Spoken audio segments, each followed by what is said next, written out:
आज हम पढ़ेंगे क्लासेस ऑफ क्रिमिनल कोड्स।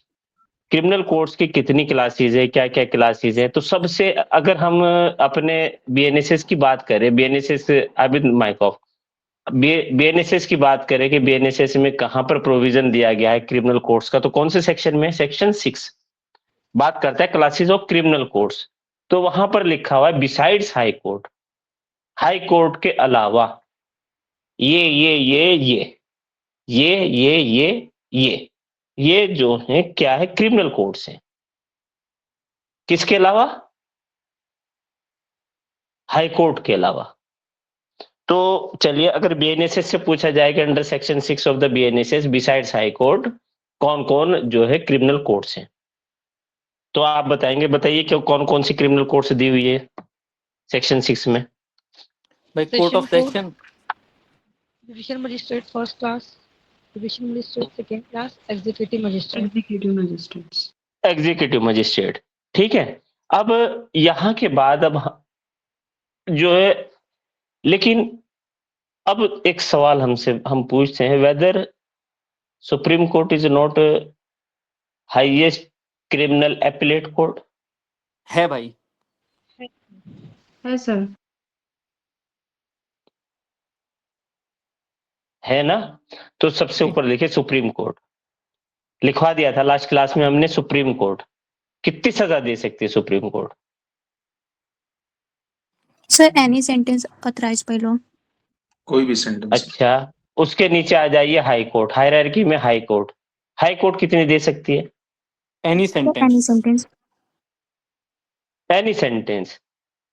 अच्छा, ये बताइए, क्या हाई कोर्ट जो है एपीलेट कोर्ट है कि ट्रायल कोर्ट है? एपेलेट कोर्ट है। मतलब वहां ट्रायल नहीं चलता? ट्रायल चलता है सर, लेकिन जो ट्रायल कोर्ट से, सेशन कोर्ट से अपील में जो केसेस जाते हैं सर उनका trial- इनहेरेंट नहीं, पावर जब उसे यूज होती है जनाब, उसको उसको जो है ट्रायल नहीं कहते। भाई यहाँ ट्रायल भी कर सकता है भाई, क्योंकि 21 में दे रखा है ना कि courts by which tribal offences, तो उसमें हाई कोर्ट और कोर्ट ऑफ सेशन है। इसके अलावा जो थर्ड में आपके दे रखा है कि जो भी फर्स्ट शेड्यूल कॉलम 6 में आएंगे। बस ये बताइए मुझे कि करते कि नहीं। भाई कर सकता है। चलो, तुमने एक प्रोविजन बताया 21 कर सकता है, कौन सा प्रोसीजर फॉलो करेगा?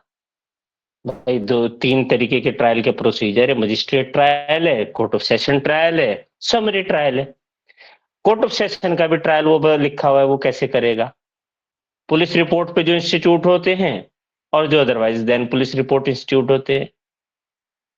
वारंट ट्रायल भी अलग होता है, सेशन ट्रायल अलग। तो बस मैं जानना चाह रहा हूँ कि ये क्या होगा? ये वारंट ट्रायल होगा, कोर्ट ऑफ सेशन ट्रायल करे, कैसे करेगा? सर या हाई मुझे कोर्ट जो का याद अपना आ कुछ? रहा है, शायद आपने समरी ट्रायल बताया था। जनाब, आप थोड़े से इधर उधर हैं बस। चलिए बताइए, 520 पढ़िए। 520।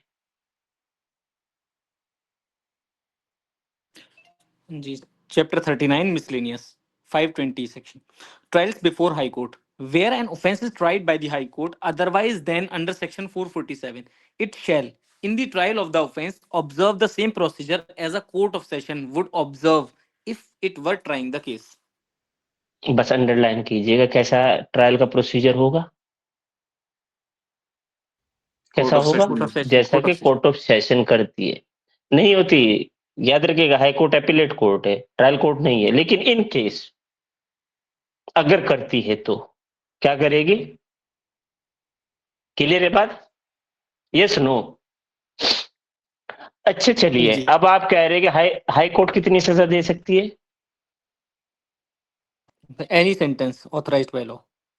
ये बात कहाँ लिखी है? 20 do you have any proof? 22 clause 1 बताइए। 22 क्लॉज 1 आइए।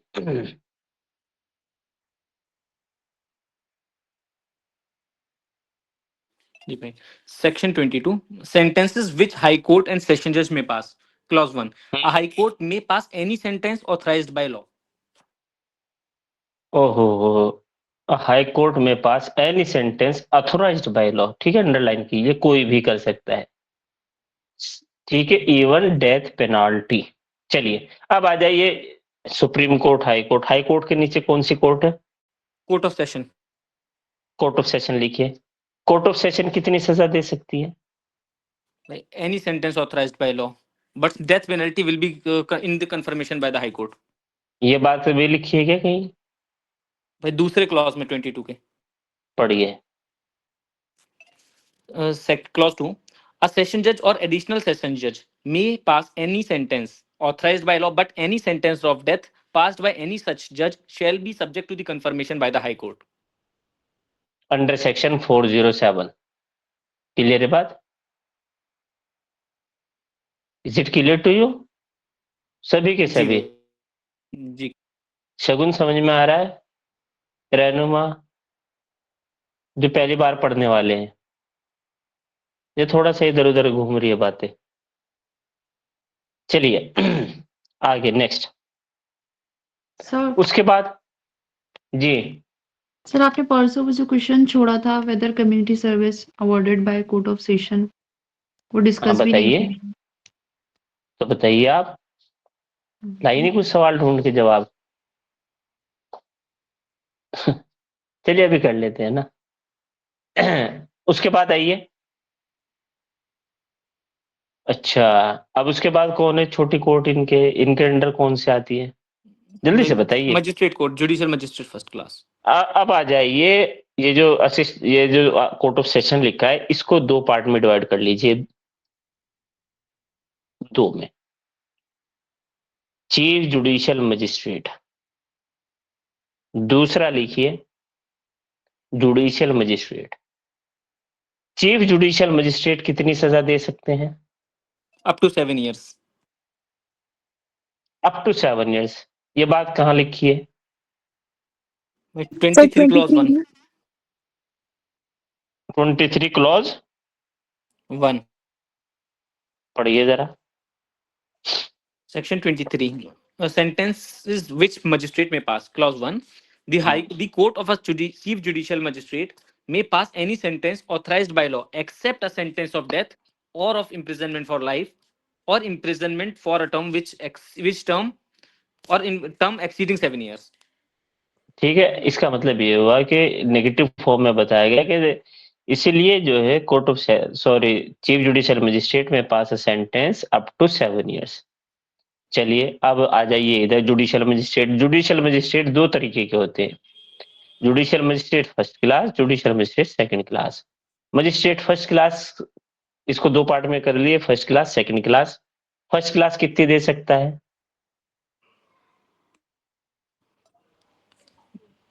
3 years में। और फाइन 10,000। है? सॉरी 50,000। सॉरी 50,000 भाई लिख रहा था। वहां की अच्छा, वो कितने देते हैं वो भाई साहब जो सीजीएम साहब है, उनका फाइन की लिमिट कितनी है? सीजीएम की अनलिमिटेड है भाई। अनलिमिटेड है, नो लिमिट, ठीक है। और जेएमएफसी कितनी दे सकता है? जेएमएफसी 50,000। 50,000 फाइन, 3 साल की सजा। ये बात कहाँ लिखी हुई है? क्लॉज 2। क्लॉज 2 में। और community service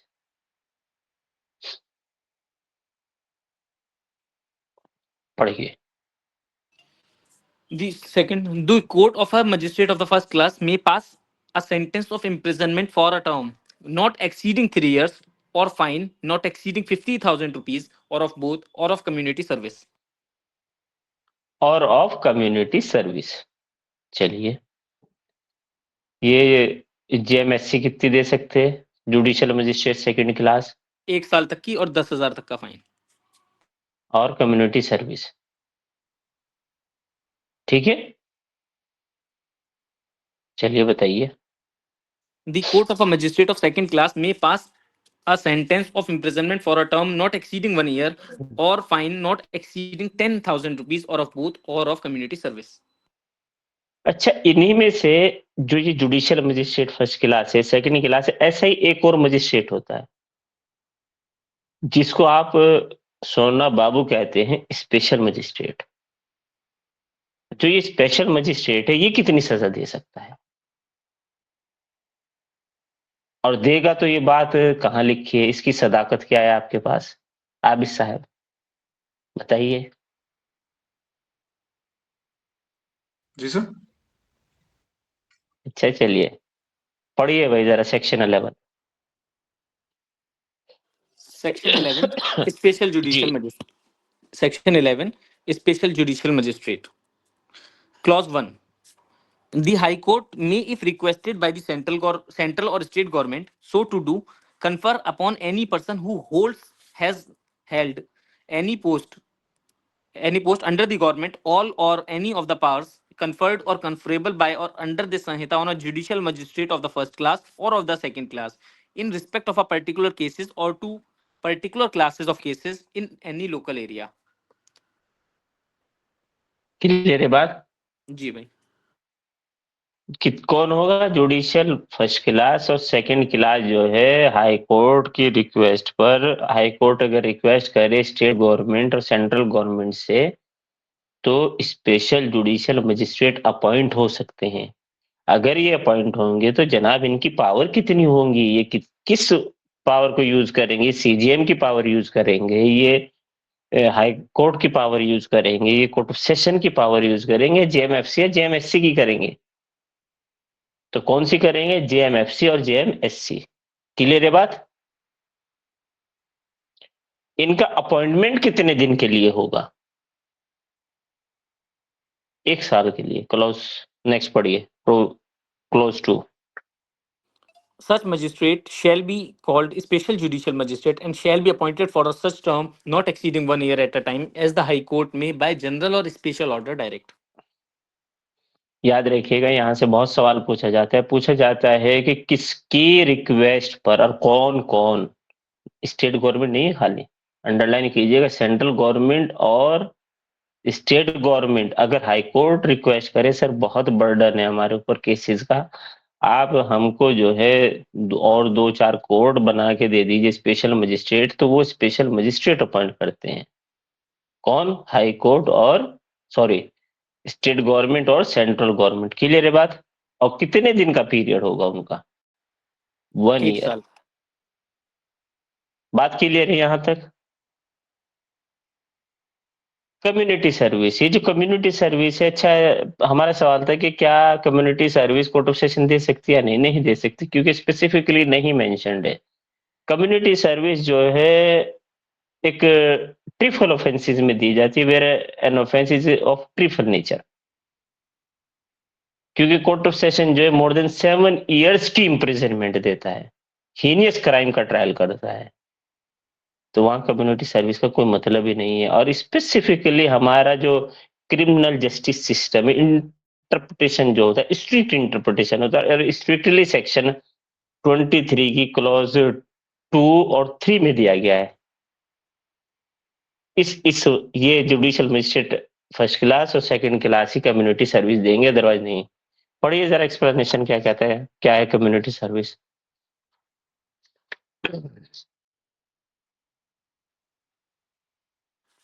Explanation. Community service shall mean the work which the court may order a convict to perform as a form of punishment that benefits the community, for which he shall not be entitled to any remuneration. जाइए society में झाड़ू लगाइए, कोई remuneration नहीं मिलेगा, कोई wages नहीं मिलेगी, कोई सैलरी नहीं मिलेगी, कोई भत्ता नहीं मिलेगा। चाहिए फ्री में झाड़ू लगा के आइए। समझ रहे हैं आप बात? क्लियर है?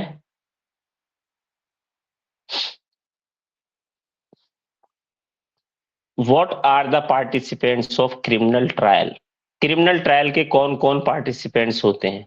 लिखिए, नंबर 1 कोर्ट, पढ़ चुके हम।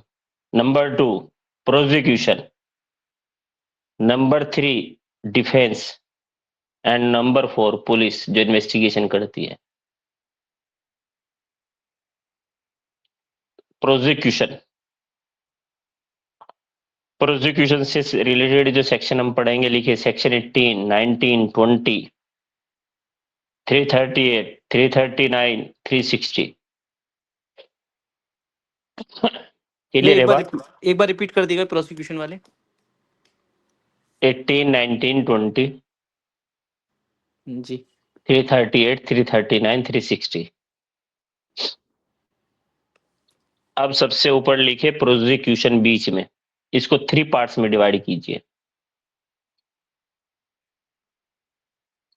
पहले लिखिए हाई कोर्ट, बीच में लिखिए कोर्ट ऑफ सेशन, और एक्सट्रीमली राइट लिखिए मजिस्ट्रेट कोर्ट। जी कोई किसी का सवाल आप ये कराए थे? है जी? हाँ तो इसीलिए और अच्छे से करा रहे हैं ना, उस दिन तो हम नींद में थे। और क्या समझ रहे हो? बाद में याद आया मुझे कि क्लास है मेरी 9 बजे के आसपास। हाँ सच में। अब तुम यार सब बातें मान जान के ही मानते हो हैं। लिखिए हाई कोर्ट। हाई कोर्ट के लिए जो है स्टेट गवर्नमेंट और सेंट्रल गवर्नमेंट जो है पीपी अपॉइंट करेगी। क्या अपॉइंट करेगी? पीपी। नीचे लिखिए हाई कोर्ट के नीचे, स्टेट गवर्नमेंट और central government shall appoint public prosecutor और एडिशनल पब्लिक प्रोसिक्यूटर। अच्छा इसको सेक्शन में ही अंडरलाइन कर लीजिए, कई बार आता है कंफ्यूज हो जाते। 1 और मोर है, 2 और मोर नहीं है। कितना है? 1 और मोर, यही है ना? देख लो, सदाकत करते चलिए भाई, जी भाई। सदाकत अगर आपको मिले तभी आप आगे बढ़िएगा। जी भाई, 1 और मोर। जी ठीक है। किस पर्सन को अपॉइंट करेगी? What shall be the eligibility of the person? He must have an experience of 7 7 year years। Practice. 7 साल की प्रैक्टिस होनी चाहिए। ठीक है। जो गवर्नमेंट अपॉइंट करेगी, स्टेट गवर्नमेंट और सेंट्रल गवर्नमेंट, ये जो है with the consultation of the high Court appoint करेगी।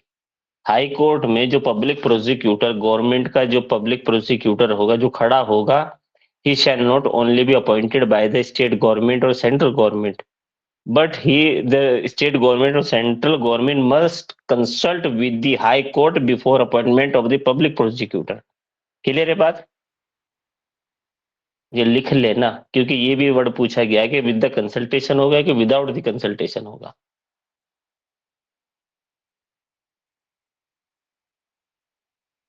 ठीक है। अच्छा चलिए, special public prosecutor. Special public prosecutor high court में अपॉइंट करेगी स्टेट गवर्नमेंट और सेंट्रल गवर्नमेंट, जिसकी प्रैक्टिस कितनी होनी चाहिए? What shall be the eligibility 10 of साल। Such person? 10 साल।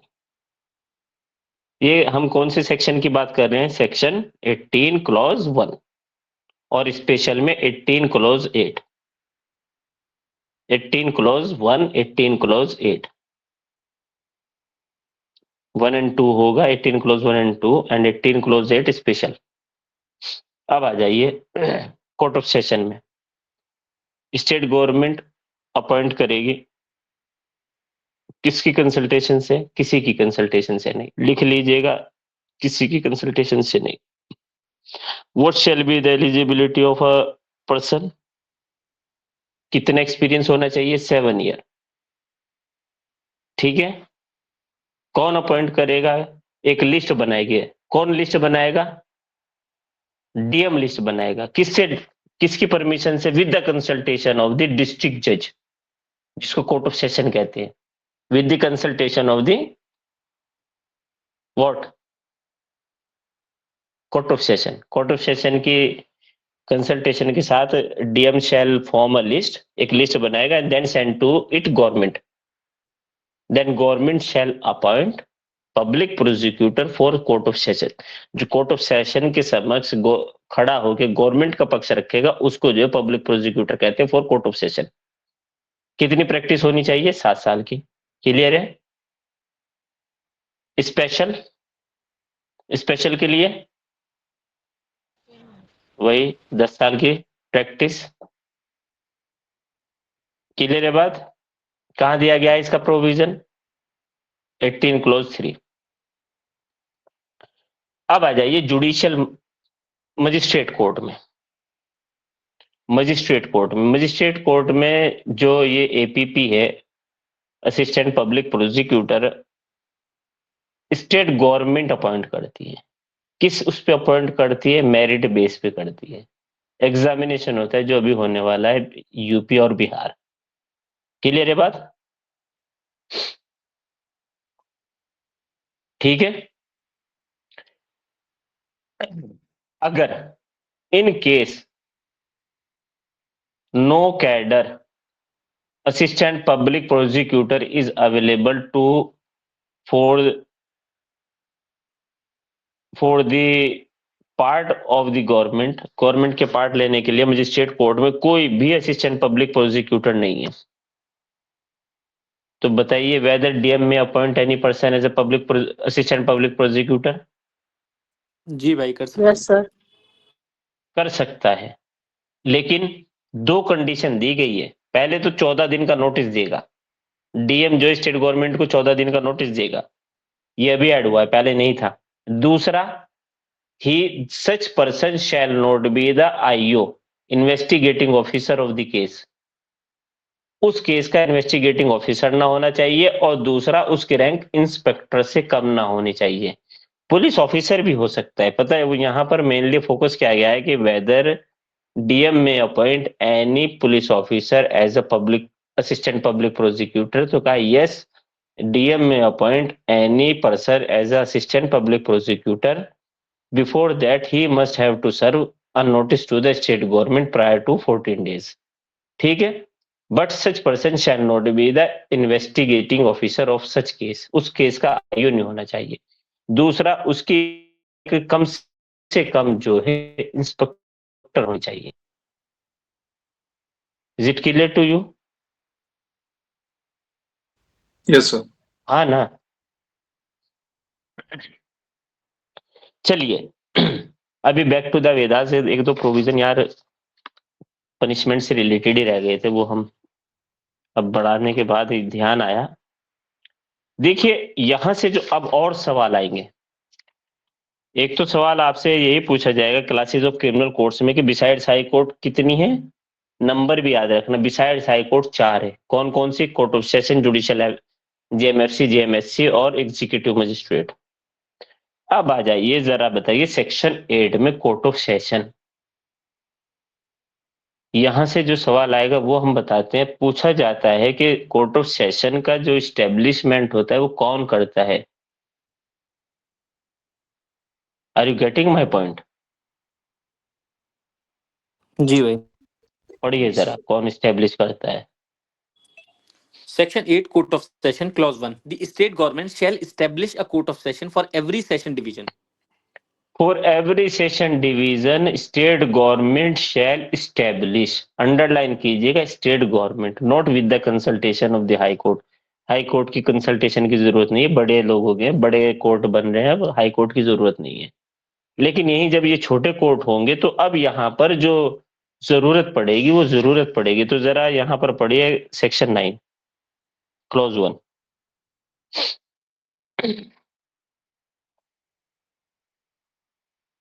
पढ़िए section 9 clause 1। Ji. Section 9. Court of Judicial Magistrate. In every district, there shall be established as many courts of judicial magistrate in the first class and of the second class, and at such places as the state government may after consultation with the High Court by notification justify. Specify. ठीक है, are you getting my point? जी जी। समझ रहे हैं? याद रखिएगा कि when the state government establish the court of session in every session division, it shall not establish with the consultation of the high court, but while state government is going to establish judicial magistrate first class and second class court, it shall take consultation of the high court. Clear है बात? पर sir यहाँ भी तो मे लिखा हुआ है, शैल कहाँ लिखा हुआ है? कैसा? हाँ तो मे मे आपको consultation मतलब करवाएगा। लेगा वो, इसमें यहाँ ये बताना चाह रहा है, बिल्कुल मे वर्ड है, कंसल्टेशन लेके ही करेगा। वहां पर भी मे है, वहां कंसल्टेशन की जरूरत नहीं है, ऐसे ही कर देंगे। आपसे जो सवाल पूछा जाएगा उसमें पूछा जाएगा कि जरूरत है कि नहीं, तो कहेगा जरूरत है। अभी ठीक है। रिजवीज को नोट कर लीजिए। नेक्स्ट ठीक है। क्लोज 2 पढ़िए कोर्ट ऑफ सेशन वाली, section 8 close 2। Every court of session shall be presided over by a judge to be appointed by the High Court. हाँ, अब जितने कोर्ट ऑफ सेशन में ये जजेस होंगे, इनका जो अपॉइंटमेंट करेगी वो हाई कोर्ट करेगी। याद रखिएगा, जुडिशियल मजिस्ट्रेट कोर्ट में भी जो प्रिजाइडिंग ऑफिसर होंगे उनका भी अपॉइंटमेंट हाई कोर्ट ही करेगी। Is it clear to you? दिमाग ना लगाना, दिमाग बस एक लगाना कि एस्टेब्लिशमेंट में अगर कोर्ट ऑफ सेशन की बात कर रहे हैं, एवरी सेशन डिवीजन में कंसल्टेशन की जरूरत नहीं है, लेकिन अगर स्टेट गवर्नमेंट जो है जेएमएफसी कोर्ट और जेएमएससी कोर्ट का एस्टेब्लिशमेंट कर दे तो वहां कोर्ट के हाई कोर्ट की परमिशन की जरूरत है। क्लियर है? चलिए जी सर। अब चलिए, एक मेरा सवाल है, हाई कोर्ट जो कोर्ट ऑफ सेशन है या जो ट्रायल करेगी वो कहाँ होगा? ऑर्डिनरी प्लेस कहाँ होगा? What will be the sitting place? भाई सीधी बात है, अगर कोर्ट ऑफ सेशन अलीगढ़ है तो कोर्ट ऑफ सेशन अलीगढ़ में ही तो बैठेगी या कहीं और बैठेगी? जी सर। अच्छा, तो फिर एक बार जो है खैर सिंह का केस आया था, और खैर सिंह के केस में जो है रात में तिहाड़ जेल में कोर्ट ऑफ सेशन बैठी थी। वो कहां से बैठी थी? कौन सा वो प्रोविजन है? Clause 6. पढ़ दीजिए। The Court of Session shall ordinarily hold its sitting at such place or places as the High Court may by notification specify. But if in any particular case the Court of Session if in any particular case, हाँ बताए। is of opinion that it will tend to the general convenience of the parties and to witnesses It will tend to general convenience of the parties। जी आगे। general parties and witnesses to hold its sitting at any other place in the session division. ओहो हो, फिर तो हो सकता है ना। Clear है ना बात? जी कहाँ भाई, से आया है ये पावर? कहाँ से आई थी जब ये इन्होंने तिहाड़ जेल में बिठाई थी? जी भाई। है ना? अच्छा, यहाँ पर प्रिजाइडिंग ऑफिसर को कौन अपॉइंट करेगा? क्लोज 2 देख लीजिए सेक्शन 9 की। यहाँ पर भी वही high court. The presiding officer of such court shall be appointed by the high court. अच्छा, असिस्टेंट सेशन जज का प्रोविजन कहाँ है इसमें? नहीं दे रखा भाई, खत्म हो गया।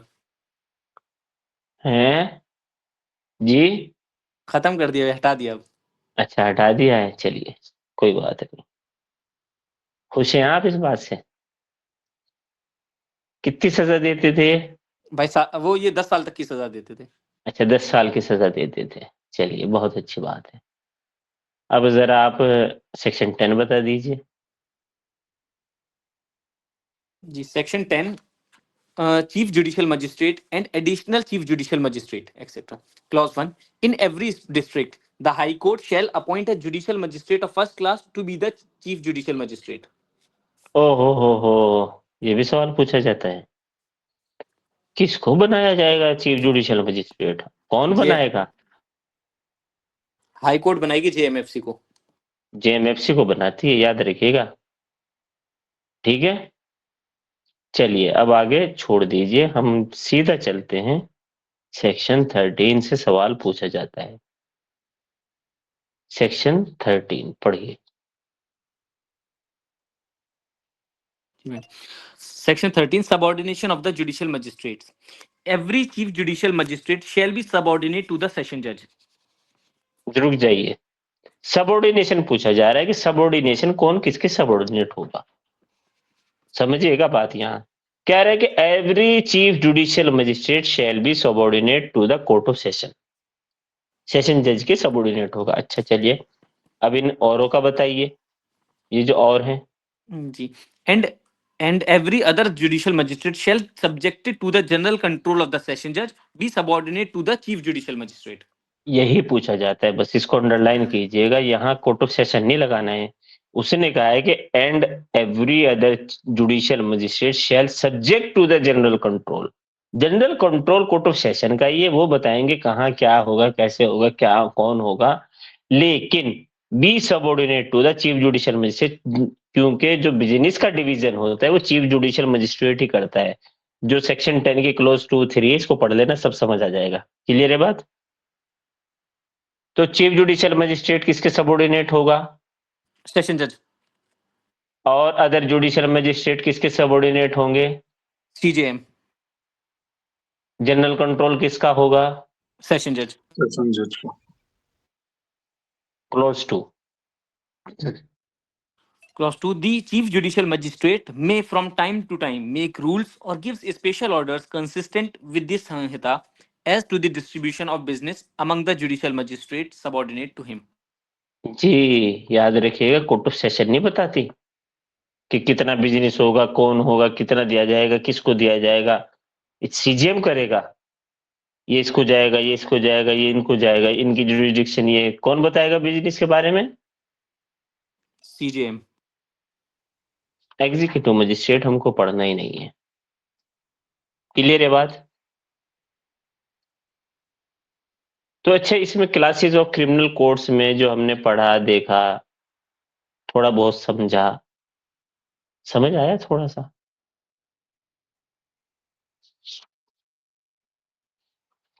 जी आया sir.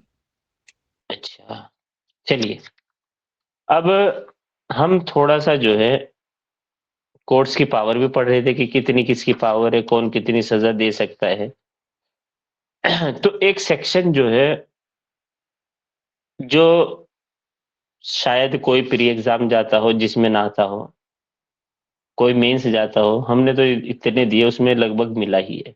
Section 25, one and only section 25। यहां पूछा जाता है कि sentences in cases of conviction of several offences at one trial. Sentences in cases of conviction of several offenses at one trial when a person has committed several offenses. उसने murder भी किया, murder के साथ rape and murder किया। Suppose rape भी किया, murder भी किया। दूसरा एग्जांपल ले लेते हैं, रॉबरी की प्लस हाउस ट्रेसपास किया, हाउस ब्रेकिंग की। समझ रहे हैं आप? दो ऑफेंसेस किए। अब उन दो ऑफेंसेस में at a same trial, eight a one trial, एक ट्रायल में उनका जो है कन्विक्शन हुआ, दोनों ऑफेंसेस के लिए। देखिए समझिएगा इसको, फिर पढ़वा देंगे, आपको खुद समझ आ जाएगा। टेक्निकल है थोड़ा सा, अभी तक का यही पहला सेक्शन है जो टेक्निकल है। Suppose A has committed an offence of robbery against B by entering into B's house at a night. Robbery भी नाइट में की। कैसे की? दरवाजा तोड़ के घुसा, गन पॉइंट पे लूटपाट की और भाग आया। चार्ज बना रॉबरी का और house breaking, house trespass, house breaking. ठीक है, दो ऑफेंसेस हुए, दो offences at a one trial. एक ट्रायल में दोनों ऑफेंसेस का ट्रायल चला, दोनों में कन्विक्शन हुई, दोनों में कन्विक्शन हुई। सपोज करिए रॉबरी नाइट में करते हैं, कितनी सजा है जनाब हारिस साहब? Up to 10 और years. कोई? सर शायद 14 14 ईयर, साल है। 14 ईयर सर। 14 साल है। हाउस ब्रेकिंग में सर वहाँ 7 थी शायद। देख लेना एक बार, 7 मान लेते हैं, चलिए ठीक है। एक में 14 साल, एक में 7 साल। कौन सी पहले चलेगी, कौन सी बाद में, ये बताइए। यही सवाल है यहाँ जो सवाल आया, ये सवाल है यहाँ पर, इस गुत्थी को सुलझाना है कि at a one trial where a person has been convicted for several offenses at a one trial, how the punishment will run, whether it will run concurrently or consecutively। concurrently कहते हैं साथ साथ। मजिस्ट्रेट ने कहा कि दोनों की सजा साथ चलेगी, सपोज 7 साल और 14 साल। तो जब साथ चलेगी तो 7 साल टोटली उन्हें 14 साल काट रहे हैं। क्लियर है बात? क्लियर है कि नहीं? अगर कंकरेंटली की बात करेंगे तो दोनों अगर एक साथ चलेंगी तो 14 में 7 इंक्लूड हो जाएगा। तो 7 ये चल रही है, 7 ये चल रही है, 7 जाते 7 गायब, अब वो 7 साल और काटेंगे, ठीक है।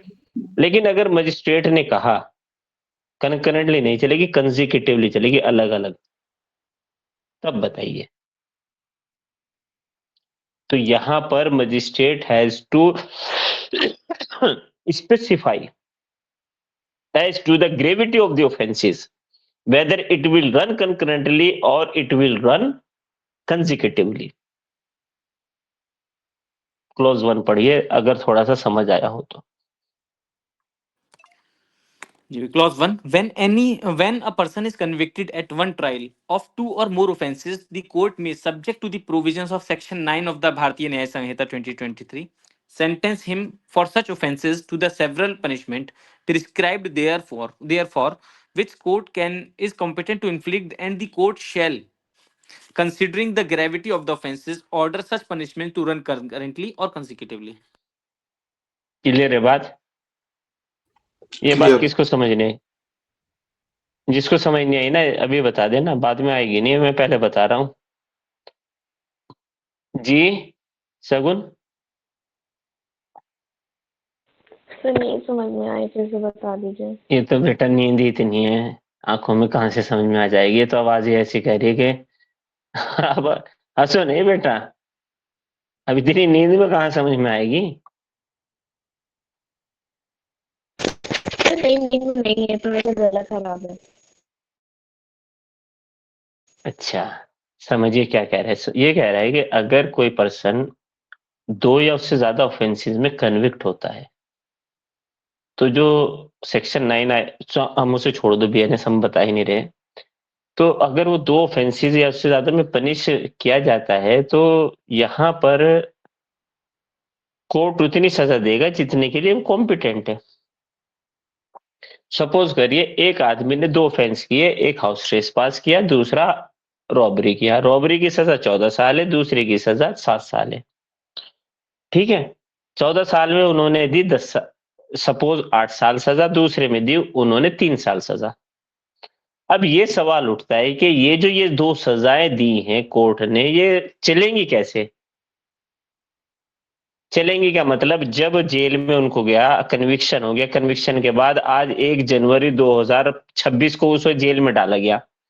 अब ये होगा कैसे? तो यहाँ कहा कि ग्रेविटी देखते हुए ऑफेंस की मजिस्ट्रेट साहब बताएंगे, वो स्पेसिफाई करेंगे कि ये कंकरेंटली चलेगा, साथ साथ चलेगा या कंसेक्यूटिवली चलेगा, अलग अलग चलेगी दोनों सजा।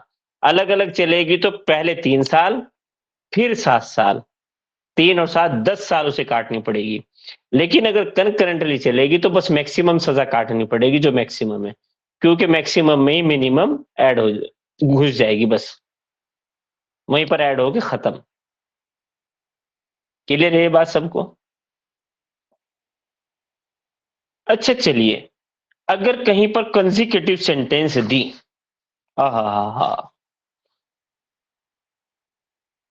कहीं पर कंसेक्यूटिव सेंटेंस दी, कंसेक्यूटिव किसे कहते हैं? साथ साथ जो चलती है। एक के बाद एक के नहीं बाद सर, एक। एक के बाद एक।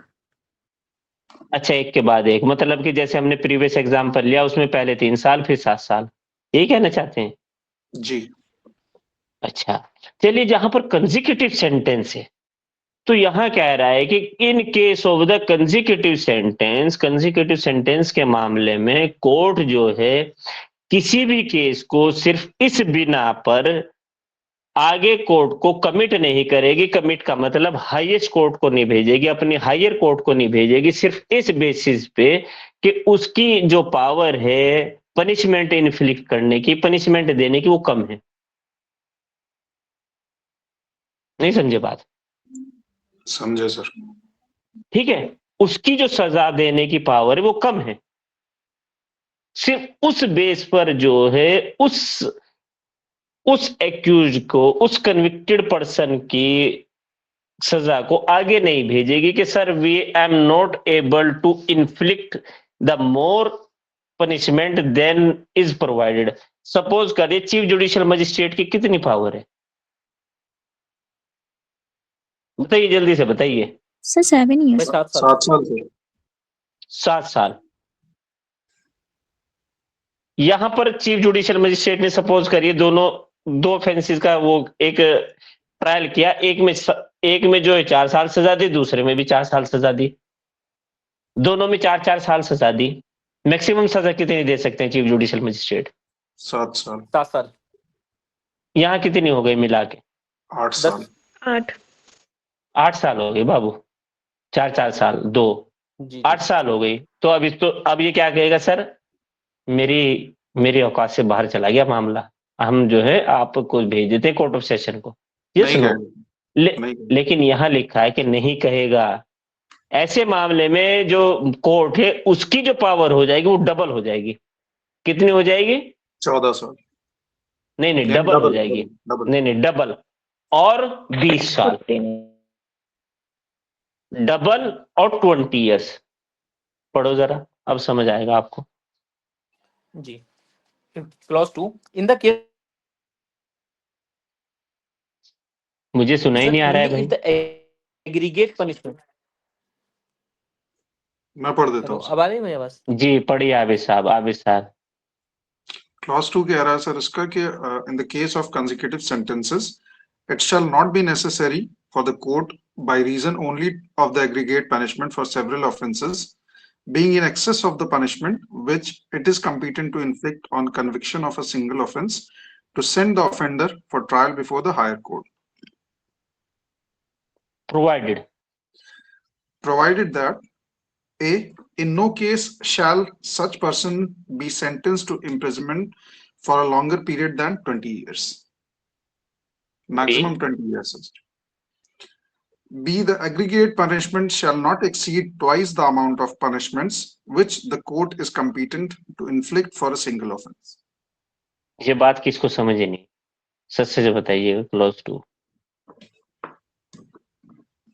एक आदमी, दूसरा मुझे है, जी आपको भी नहीं? चलिए देखिए, कह रहा है कि जहां पर कंसेक्यूटिव सेंटेंस का मामला है, ऐसी कंसेक्यूटिव सेंटेंस के मामले में ये कोर्ट के लिए जरूरी नहीं होगा कि वो जो है एग्रीगेट पनिशमेंट, अगर उसकी जो सिंगल सेंटेंस के लिए जो उसको सिंगल सेंटेंस के लिए देने की पावर है, एम्पावरमेंट है, उससे ज्यादा हो जाती है, तो खाली इस रीजन पे वो कोर्ट ऐसे मामले को हायर कोर्ट में ट्रांसफर नहीं करेगा कि सर आप ट्रायल कीजिए, मैं नहीं करूंगा क्योंकि मेरी तो हैसियत से ज्यादा चला गया। सपोज हमने कहा कि एक व्यक्ति है जिसने 2 ऑफेंस किए, दोनों में एक ट्रायल में दोनों ऑफेंसेस में उसका कन्विक्शन हुआ, एक में 4 साल सजा मिली, दूसरे में 4 साल सजा मिली, दोनों में 4-4 साल सजा मिली। Court of chief judicial magistrate ने उनका ट्रायल किया, तो कितनी सजा दे सकता है चीफ जुडिशियल मजिस्ट्रेट? 7 साल। 7 years. जोर से बोला कीजिए, 7 साल। ठीक है, 7 साल सजा दे सकता है। अब लेकिन यहाँ पर 8 साल हो रहा है, तो यहाँ कह रहा है कि ऐसे मामले में चीफ जुडिशियल मजिस्ट्रेट जहां पर एग्रीगेट पनिशमेंट, उनकी जो एम्पावरमेंट है, जो एग्रीगेट पनिशमेंट देने के लिए सेवरल ऑफेंसेस के उससे ज्यादा हो जाती है, एक्सेस में हो जाती है पनिशमेंट, ऐसे मामले में वो हायर कोर्ट को ट्रांसफर नहीं करेंगे केस के, आप ट्रायल कीजिए सर। ठीक है, ऐसे मामले में उस मजिस्ट्रेट की पावर, उस कोर्ट की पावर जो है 20 साल तक हो जाएगी। कितनी हो जाएगी? 20 साल तक, या डबल, या डबल। सर डबल हो ठीक जाएगी है। और 20 साल को एक्सीड नहीं करेगी ना। हाँ 20 साल, मतलब कि उन्होंने कहा कि नहीं, दोनों अलग अलग। उन्होंने कहा है कि या in no case shall such person sentence to imprisonment for a longer period than 20 years, ऐसे मामले में 20 साल से ज्यादा की सजा नहीं दी जाएगी। 20 साल हो जाएगी या डबल, क्योंकि देखिए असिस्टेंट सेशन जज है नहीं, उसकी 10 साल की सजा थी, उसको हटा दिया गया, तो अब तो हमारे पास कोर्ट ही 2-3 बच रही हैं। Magistrate, judicial magistrate first class की कितनी सजा है? 3 साल, उसकी डबल कर दो, कितनी दे सकता है? 6 साल। मैं इससे ज्यादा दे ही नहीं सकता, क्योंकि ये डबल भी है ना, वो 7 साल नहीं दे सकता है, याद रखिएगा। वो जो है कितनी नहीं दे सकता, वो 20 साल से ज्यादा नहीं दे सकता, लेकिन उसकी पावर ही उतनी है। चीफ जुडिशियल मजिस्ट्रेट कितनी दे सकता है? 7 साल। 7 साल। 7 सर, साल। दोनों में एक चीज सुनिए क्लियर सुनिए, कर, दोनों में आप 5-5 साल सजा दी, 10 साल हो गई तो दे सकता है। जी अब बताइए आप। सर मान लीजिए जुडिशियल मजिस्ट्रेट फर्स्ट क्लास या सेकंड क्लास दे रहे हैं पनिशमेंट, जिसमें 3 साल का प्रोविजन है। वो तो जेएमएफसी है। जी, तो अब अगर मान लीजिए कि मतलब सारी पनिशमेंट्स को मिला के अलग अलग ऑफेंसेस के एग्रीगेट जब करेंगे, तो वो पनिशमेंट जा रही है 12 साल, ठीक है, या 15 साल जा रही है, ठीक तो क्या जेएमएफसी ठीक नहीं है, दे सकता है? उसने कहा है कि डबल, जो उसकी डबल हो। डबल कितनी होगी? डबल 6 साल होगी सर, बस, इससे ज्यादा नहीं दे तो 15 नहीं दे सकता सर? सकते। नहीं सर इसके हिसाब से तो मुझे लगता है दे सकता है कि 20 नहीं एक्सीड करनी चाहिए। नहीं नहीं, सर उसने सर कहा है कि other offence, sir other offence के लिए भी सजा तो मिल सकती है ना, जैसे जुडिशियल मजिस्ट्रेट फर्स्ट क्लास अगर 3 ईयर सजा दे रही है, तो जैसे कि और भी अगर कोई 7 साल की सजा है तो ये अपने अकॉर्डिंग डबल कर सकती है वो सजा, और उसके साथ वो बेटा अलग वो से भी 7 सजा साल दे का सकती है। 7 साल का तो सुन ही नहीं सकता ना मैटर। आप बात समझिए ना, वो ट्रायल ही नहीं कर सकता 7 साल के ऑफेंसेस का। यहाँ पर सपोज करिए एक आदमी, आप भी ये कह रहे हैं कि एक आदमी ने जो है 5 ऑफेंसेस किए, 5 ऑफेंसेस में उनकी एग्रीगेट सजा जो है 12 साल बन गई, ठीक है। तो 12 साल के मामलों में उनकी जो सजा होगी वो कितनी दे सकते हैं? मैक्सिमम 20 इयर्स, लेकिन वो डबल से ज्यादा ना हो, डबल से ज्यादा ना हो आबिद। यानी वो जीएमएफसी नहीं दे सकता हाँ, 12 साल की सजा। बिल्कुल जी। सर ये ऐसे है क्या, जैसे टोटल इम्प्रिजनमेंट जो कॉन्जिक्यूटिव सेंटेंस के लिए उसको 20 साल से ज़्यादा नहीं दे सकता, और ये जो कॉन्करेंट के लिए ऐसा है क्या कि इसमें डबल नहीं दे सकता? नहीं नहीं, ऐसा नहीं है बेटा, वो सब कंजिक्यूटिव लिखा हुआ है, ऊपर पढ़ो। In case of the consecutive sentences, दिमाग बाद में चलाना, पहले देखो क्या लिखा हुआ है।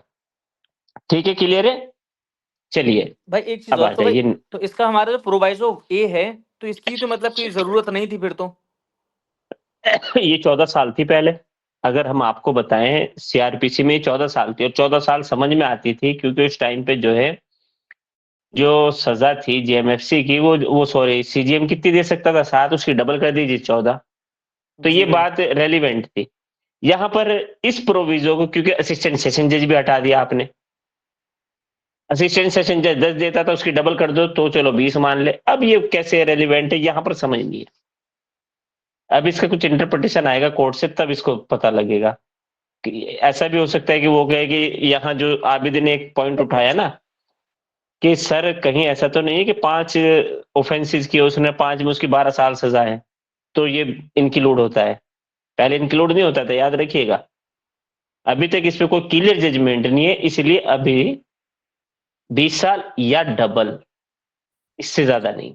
सर अगर एम्बिग्यूटी है तो फेवर में तो जा सकता है ना, मतलब 12 साल की सजा मान लीजिए अगर बन रही तो दे सकता है नहीं, जेएमएफसी। अभी से लेके अभी कुछ वो नहीं है ना, क्लियर इस पे प्रोविजन नहीं है, क्योंकि अकॉर्डिंग टू सीआरपीसी के अगर सेक्शन 31 पढ़े, अभी भी लिखा हुआ है कि वो कितना, या 14 साल या डबल, ठीक है।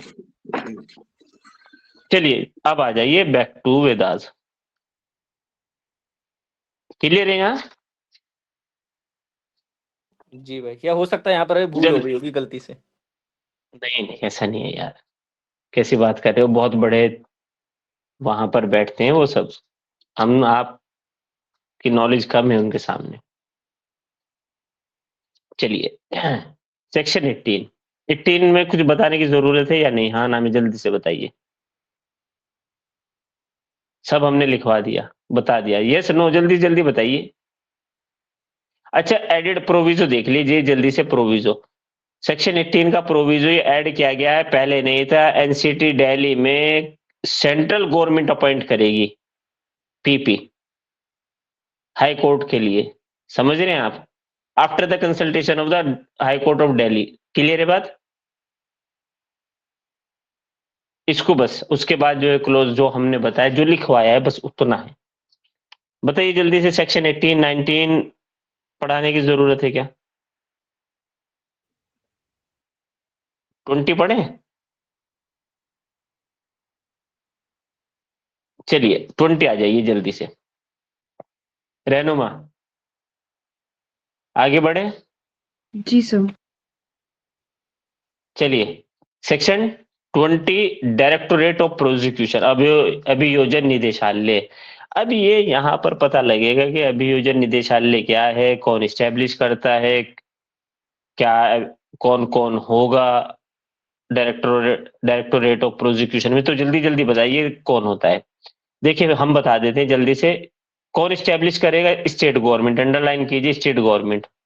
ए में देखिए, directorate of prosecution in the state consist of the director of prosecution and deputy director of prosecution.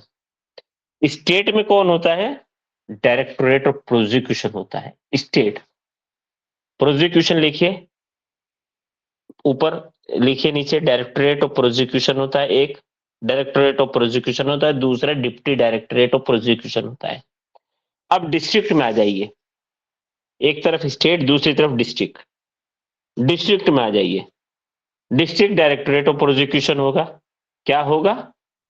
District directorate of prosecution होगा। कहां पर? डिस्ट्रिक्ट में। और कौन होगा? डिस्ट्रिक्ट डायरेक्टर ऑफ प्रोसिक्यूशन में कौन कौन होगा? डिप्टी डायरेक्टर और assistant directorate of prosecution. Deputy होगा और असिस्टेंट होगा। अब इनकी एलिजिबिलिटी क्या होगी? कौन? देखिए 3 हमको अभी तक मिले, डायरेक्टोरेट ऑफ प्रोसिक्यूशन, दूसरा डिप्टी डायरेक्टोरेट ऑफ प्रोसिक्यूशन, तीसरा assistant directorate of prosecution. Deputy दोनों में होंगे, डायरेक्टोरेट स्टेट में होगा और असिस्टेंट डिस्ट्रिक्ट में होगा। समझ में आ रही है बात? नहीं आ रही? आ रही है भाई। आ रही। हाँ तो पढ़िए जल्दी से, क्लॉज 2 पढ़िए। Clause 2. A person shall be eligible to be appointed A. as a director of prosecution or a deputy director of prosecution if he has been in practice as an advocate for not less than 15 years or has been a session judge. याद रखिए अभी पूछा गया था, अभी हमने कहाँ का एग्जाम दिया था? उत्तराखंड का। वहीं ये सवाल आया था। पूछा गया था कि जो डायरेक्टोरेट ऑफ प्रोसिक्यूशन होगा, जो डायरेक्टर ऑफ प्रोसिक्यूशन होगा, उसकी एलिजिबिलिटी क्या होगी? क्या एलिजिबिलिटी? या तो 15 साल की प्रैक्टिस हो या कोर्ट ऑफ Session सेशन का judge हो। जज हो। ठीक है, कोर्ट ऑफ सेशन में जज हो। ठीक है। डिप्टी डायरेक्टोरेट की कितनी है? 15 साल। सेम। असिस्टेंट की बताइए नेक्स्ट। सर ये पहले 10 साल थी क्या? क्या? हाँ पहले खाली 10 था। नेक्स्ट। जी। B. As an assistant director of prosecution if he has been in practice as an advocate for not less than 7 years or has been a magistrate of first class. ठीक है। Assistant director of prosecution, assistant की कितनी practice होनी चाहिए? At least 7 साल। और या JMFC JMFC होना चाहिए। डायरेक्टरेट ऑफ प्रोसिक्यूशन ये किसके अंडर काम करता है? Home department of state. पढ़िए। Clause 3. The Directorate of Prosecution shall be headed by the Director of Prosecution who shall function under the administrative control of the Home Department of the state in the state. Clear है बात? Yes no? जी भाई clear है।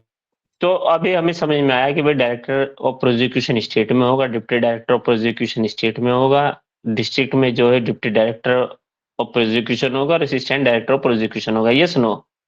दोनों, एक की 15 साल है, एक की 10 साल है एलिजिबिलिटी, एक की कोर्ट ऑफ सेशन है, एक की JMFC. Yes no? Yes. No sir, दूसरे की 10 साल नहीं है, 7 साल। दूसरे के साथ सॉरी 7 साल है। अरे आबिद बड़े एकदम अटेंटिव हो यार,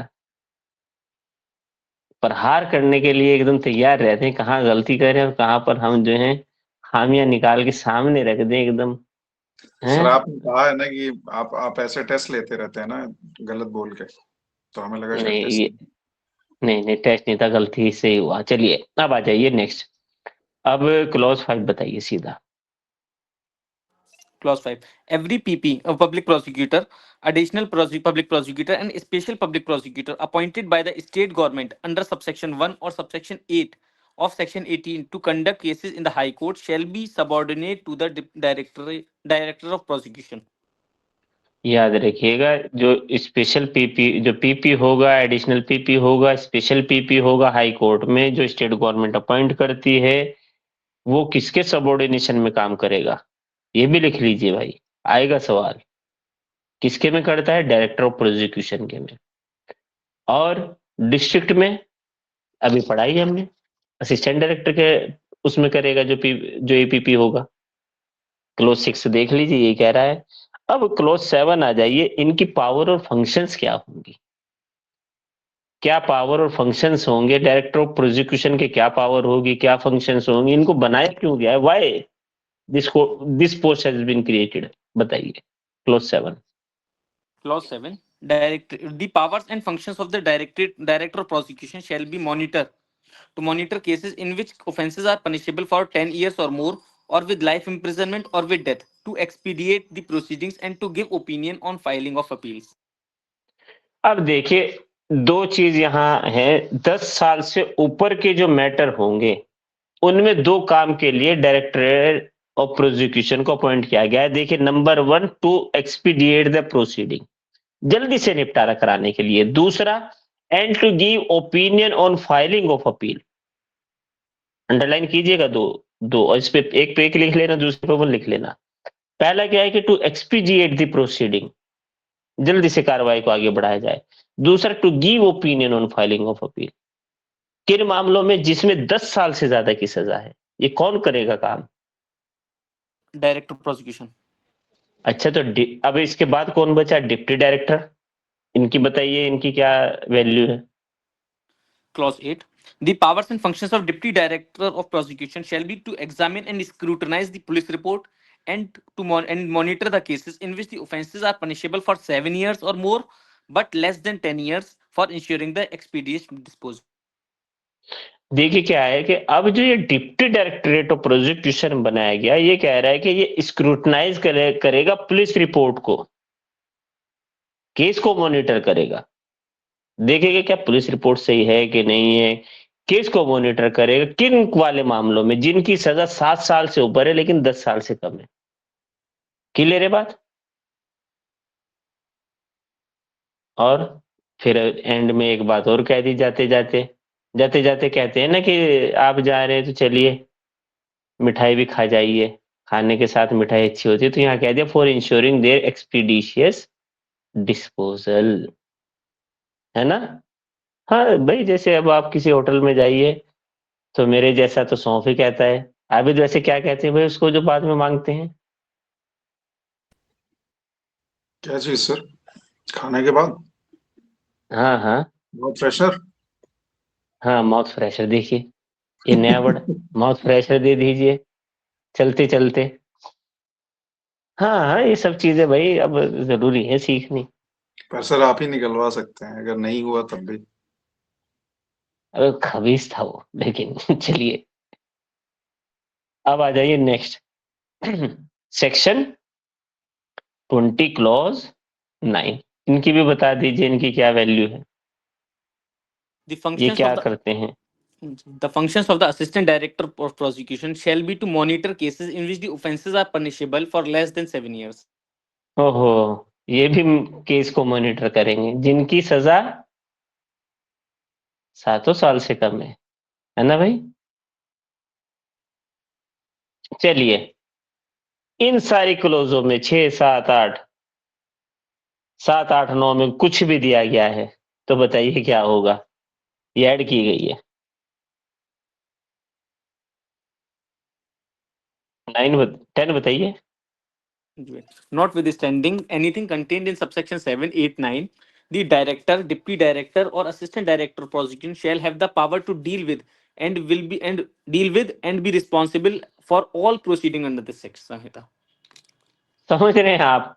अलग से बता दिया कि आपकी वैल्यू क्या है। उन्हें बताया कि आपकी 10 साल से ऊपर की सजा की आपकी 7 से 10 साल की है, आपकी 7 साल तक की है। उसके बाद कह रहे हैं कि not withstanding anything contained in the above going provision of section 20 sub clause 7, 8, 9।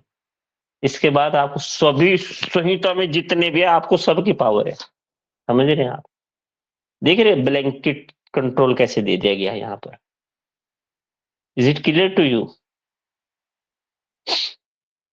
चलिए, तो अब जल्दी से आ जाइए सेक्शन 21 जिसको जो है कहते हैं code by which offences are ट्रिब।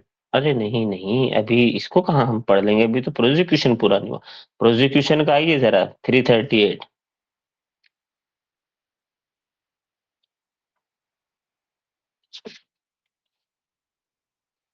बताइए जरा जनाब।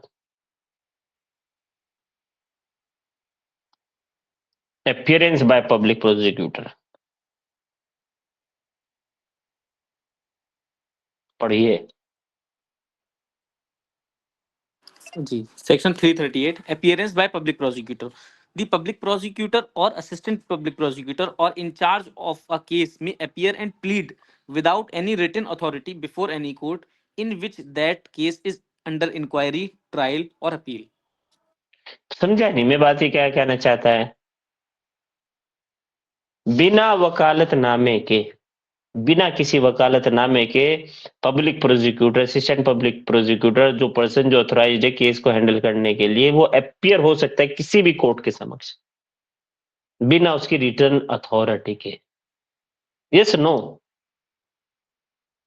समझ आई Yes, बात sir. ये क्या कह रही क्लोज वर्क? Yes, sir. अच्छा, एक प्राइवेट पर्सन है वो कहता है सर मैं खुद लड़ूंगा, आप मुझे भेज दीजिए ना आगे, हम तो लड़ लेंगे सर। वकील नहीं है लेकिन वकीलों के साथ नहीं, थोड़ा बहुत जानते हैं।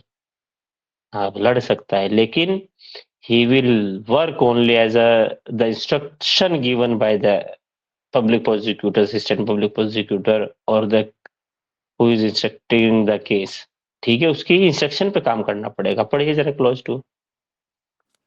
Clause 2. If in any such case any private person instructs his advocate to prosecute any person in any court, the public prosecutor or assistant public prosecutor in charge of the case shall conduct the prosecution, and the advocate so instructed shall act therein under the direction of the public prosecutor or assistant public prosecutor, and may, with the permission of the court, submit written arguments after the evidence is closed in the case. ठीक है ना? Clear है बात? चलिए अब आ जाइए 313 permission to conduct prosecution. बिना किसी परमिशन के जो है प्रोसिक्यूशन कंडक्ट किया जा सकता है एपीपी के द्वारा, एपीपी के द्वारा, और ऐसा पर्सन जो ऑथराइज्ड है वो बिना किसी प्रायर परमिशन के कंडक्ट कर सकता है प्रोसिक्यूशन को किसी कोर्ट में। इसमें जो है कौन अदर देन एडवोकेट जनरल और गवर्नमेंट एडवोकेट और पब्लिक प्रोसिक्यूटर। ठीक है, चलिए बस यहाँ सवाल आता है क्या public prosecutor private person plead कर सकता है अपने खुद में? ये Yes, बात sir. कहाँ लिखी है? 338 close clause 2. 2, But under 339 clause 2, 339 clause 2 में पूछा जाता है। ठीक है, 360 आ जाइए।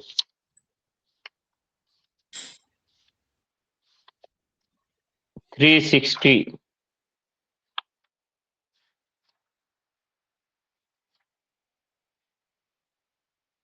जी 360. Withdrawal from prosecution. देखिए, विड्रॉल फ्रॉम द प्रोसिक्यूशन।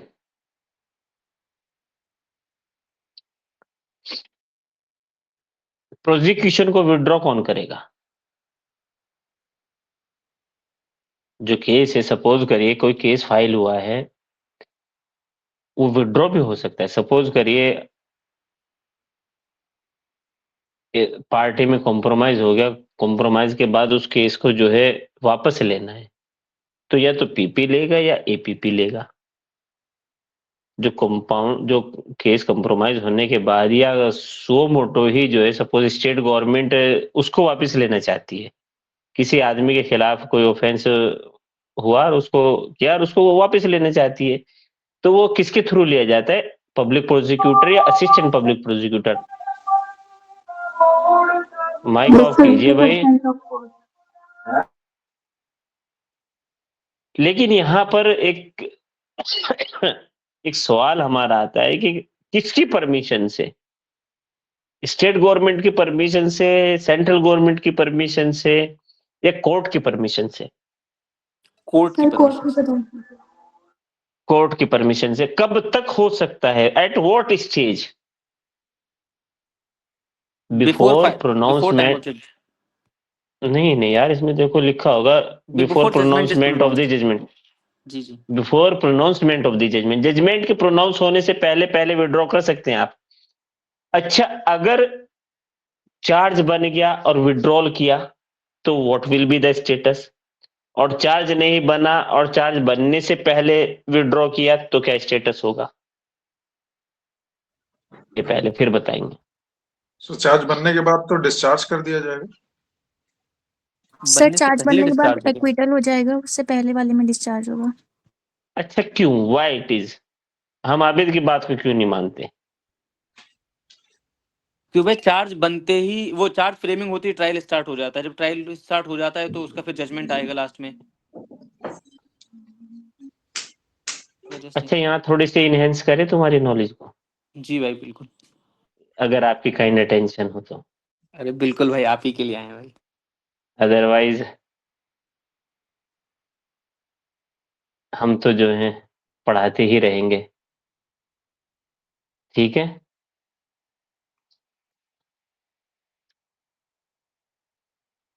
गुनगुनाता जा रहा था एक फकीर, धूप रहती है न साया देर तक।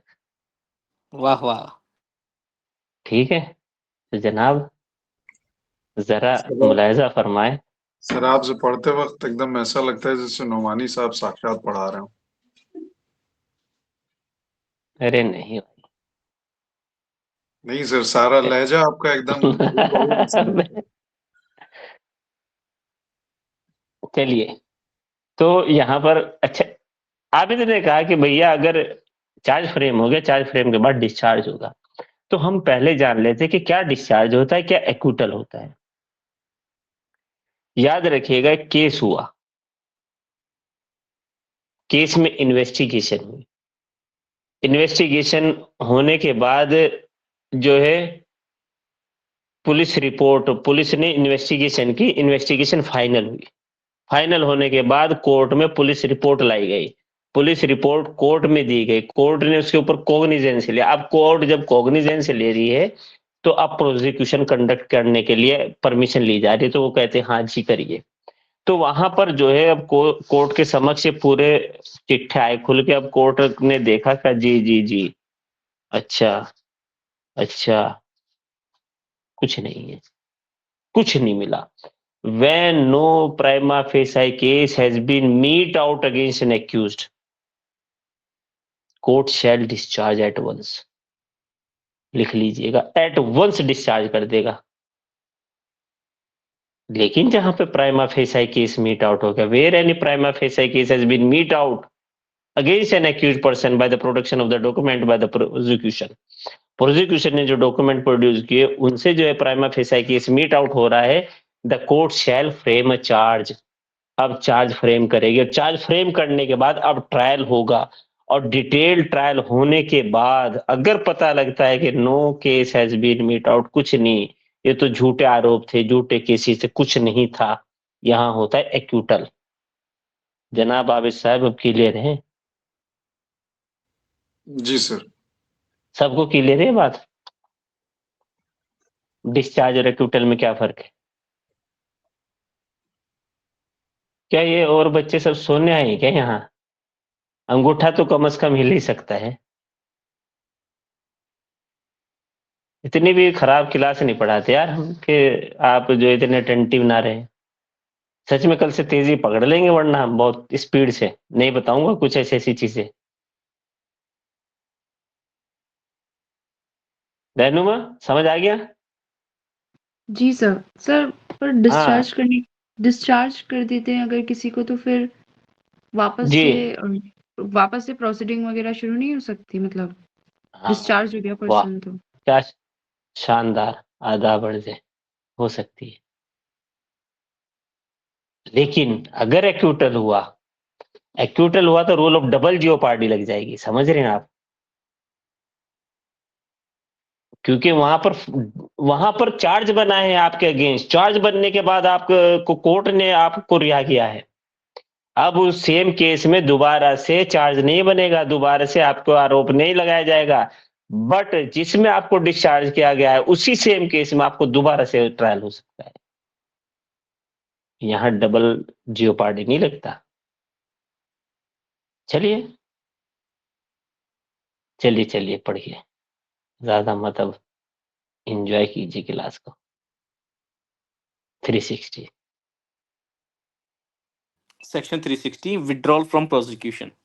The public prosecutor or assistant public prosecutor in charge of a case may, with the consent of the court, at any time before the judgment is pronounced, withdraw from the prosecution of any person, either generally or in respect of any one or more the offences for which he is tried, and upon such withdrawal, A. If it is made before charge has been framed, the accused shall be discharged in respect of such offence or offences. B. If it is made after a charge has been framed or when under this Sanhita no charge is required, he shall be acquitted in respect of such offences or offences. जी clear है बात? जी भाई, सच बताइएगा। Crystal clear. इतने के बाद भी अगर क्लियर ना हो तो जरा जाके थोड़ा सा बादाम बादाम खाइए, समझ रहे हैं आप बात? हाँ, इससे ज्यादा आसान थोड़ा ही होती है कोई लैंग्वेज। ठीक है, अब जरा बैक टू वेदास, पीछे आ जाइए, समझ रहे हैं आप बात? अब आ जाइए सेक्शन 31 चैप्टर 4, बताइए। Chapter 4. Powers of superior officers of police and aid to the magistrates and the police. जी, अब सुपीरियर ऑफिसर की पावर क्या होगी? अब पुलिस और मजिस्ट्रेट आपसे मदद मांग रहे हैं तो मदद आपको देनी पड़ेगी। यू कैन नॉट रिफ्यूट नहीं कर सकते। तो जरा मदद दीजिए 31 में। Section 31. Public went to assist magistrates and police. जी, मजिस्ट्रेट को और पुलिस को कब असिस्ट करने के लिए बाउंड है? कौन? Public. General public. बताइए कब? Every person is bound to assist a magistrate or a police officer reasonably demanding his aid. A. In the taking or preventing the escape of any other person whom such the magistrate or police officer is authorized to arrest. जहां ऐसा magistrate और police उसको जो है authorise करती है arrest करने के लिए, जहां उनके पास अरेस्ट हो, भागा जा रहा है। अब पुलिस ऑफिसर ने देखा एक अगेंस्ट वारंट है, एक पकड़ने के लिए भागे, ये भाग पड़ा। देखा कि एक्स उधर से आ रहा है तो एक्स को कहा एक्स पकड़ो। अब एक्स बाउंड है। Are you getting the point? जी भाई। Next. In the prevention of or suppression of a breach of the peace. ठीक है, प्रिवेंशन और suppression of the breach of the peace. अब जो है 5 लोगों को लेके जो है पब्लिक घूम रही है, 144 सीआरपीसी लगा हुआ है, एक्शन में है, उसके बाद भी वहां आप घूम रहे हैं, नहीं आप मत घूमिए, असिस्ट कीजिए। Next. In the prevention of injury attempted to be committed to any public property. ठीक है, next. 33। 33. Public to give information of certain offences. Every person. दोनों सेक्शन छोड़ दो, बस छोड़ दो। पूछा जाता है कि when a person is bound to assist police और मजिस्ट्रेट, किस सेक्शन में? 31 में। और public to give information of certain offences कौन से सेक्शन में? सेक्शन 33 में। क्लियर है बात? जी भाई। क्लियर। कल हम पढ़ेंगे chapter 5, that is arrest of persons. ठीक है, किसी का कोई क्वेश्चन है यू मे आस्क, अदरवाइज कल मिलते हैं। Thank you so much.